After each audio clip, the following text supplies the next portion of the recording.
La météo n'a pas rebuté les Troyens, ils étaient plusieurs milliers à battre le pavé contre la réforme des retraites. Angélique, employée à la direction départementale du territoire, n'a pas l'habitude de descendre dans la rue.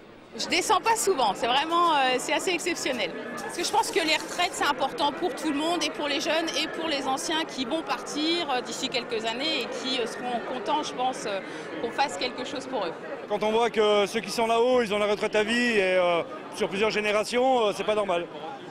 Là, tu bosses toute ta vie à te casser le cul et tu n'as même pas un quart de ce que tu as gagné. Même si les mots d'ordre et la mobilisation contre la réforme des retraites, d'autres revendications se font entendre, et notamment celles des enseignants et des services publics. Bon, en tant qu'enseignant, on a beaucoup de problèmes encore au niveau de nos classes, des pertes d'effectifs, et ça se voit tous les jours. Au collège de Bouilly, il y a un AE de moins. En SECPA, on a supprimé un demi-poste. Donc vraiment, il y a beaucoup de difficultés.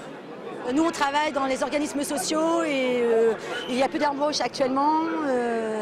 Beaucoup de départs en retraite sont prévus, surtout dans les 2-3 premières années à venir. Et a priori, il n'y aura pas de remplacement. Et c'est ce qui nous inquiète beaucoup, quoi.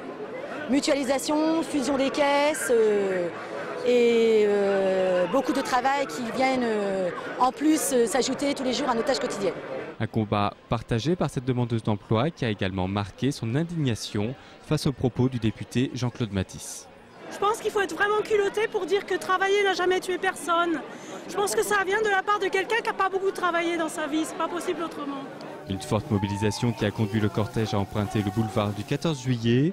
Les organisations syndicales estiment à 4000 le nombre de manifestants, 3200 selon la police. Un bilan satisfaisant pour l'intersyndicale. On ne peut pas interdire effectivement lors de cette manifestation, qui est une manifestation aujourd'hui propre à la réforme des retraites, d'avoir ici et là des messages qui correspondent effectivement au secteur d'activité. Après tout, c'est de bonne guerre. Tous les messages en tant que ça aujourd'hui sont bons à prendre pour une mobilisation forte, et je crois qu'on le démontre aujourd'hui par rapport au nombre de personnes qui sont là, et on espère que la prochaine manifestation se fera à Paris. Sur le dossier des retraites, oui, c'est la plus grosse mobilisation. Je pense que le gouvernement devra regarder de près et les chiffres des manifestants et le nombre d'appels à la grève dans les entreprises et le prendre en compte, et puis vraiment partir des besoins des populations pour établir sa réforme des retraites. Paris réussi donc pour les syndicats qui vont désormais suivre de très près les réactions du gouvernement.